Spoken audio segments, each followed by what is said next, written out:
All right, guys, we are back with Ellis, Chan, and Tara Boothby talking about Christmas, holidays, isolation, all this sort of stuff. What are we doing this year? And, just listening to Ellis talk in our previous conversation, what came to my mind was holiday movies. The holiday movies, Netflix is full of them right now, Hallmark movies. It's always like about this sad person who's lonely and then they find people, I guess. Sure. So it's really ironic when we're talking about isolation and holidays, how consistent and true that is prior to COVID. But then Mm, here we are in extreme isolation. sure. Yeah. So Yeah. I don't know what more would how more can you where do you go with this, Alice? Like what do we say further here? You holiday movies. I just watched Jingle All the Way with Arnold Schwarzenegger. I think it's like 1997. I'm not sure. But isolation. In this case, it was isolation. I think he was Arnold's character was really focused on work. He was a mattress salesman, and he wasn't connecting with his son at all. He was missing time with his son. He missed his son's belt ceremony at school. And then, um, what do we say to that?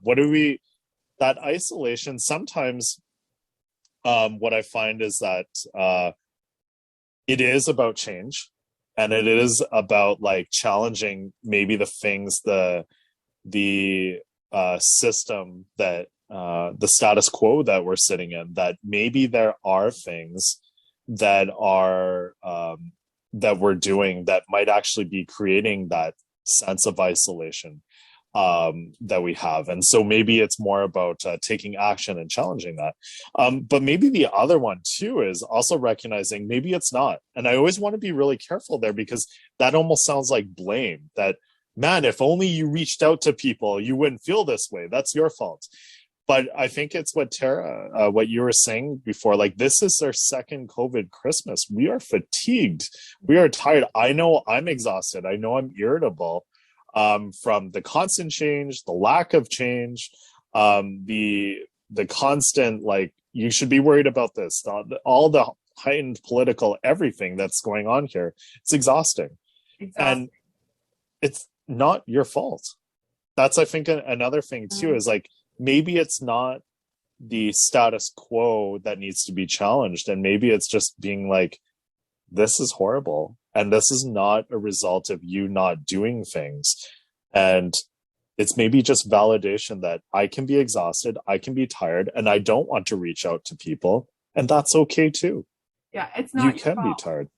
I Yeah. appreciate that. I think that's important, and I don't know if I'm noticing that enough with people or myself. This is not Mm, our fault.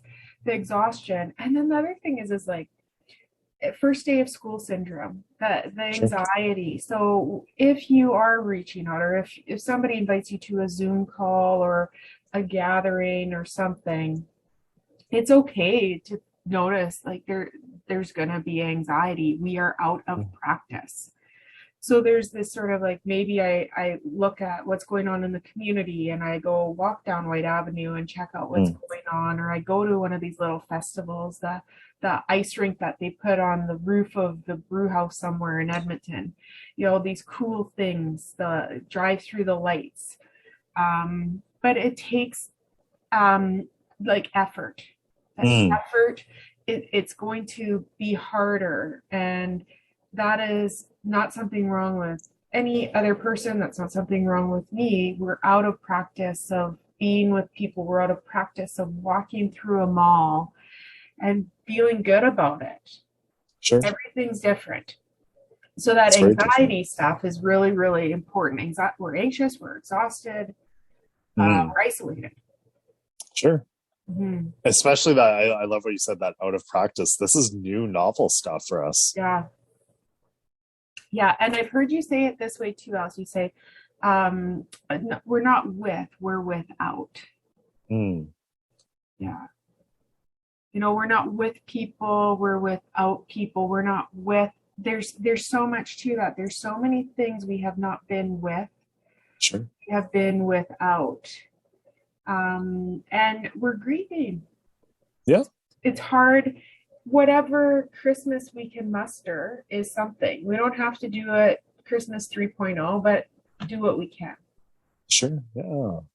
Mm-hmm. Recognizing that our cups are empty with that without. I know my cup's empty. Feeling that withoutness over there. Yeah. And yeah. And I mean to normalize it, that yeah. that sense of like here's I mean, Ellis, I know how healthy you are in so many different ways of your life. And I appreciate the different ways that I have healthfulness. But our cups are empty. You're not alone if you're feeling depleted. And to notice the struggle, it's hard.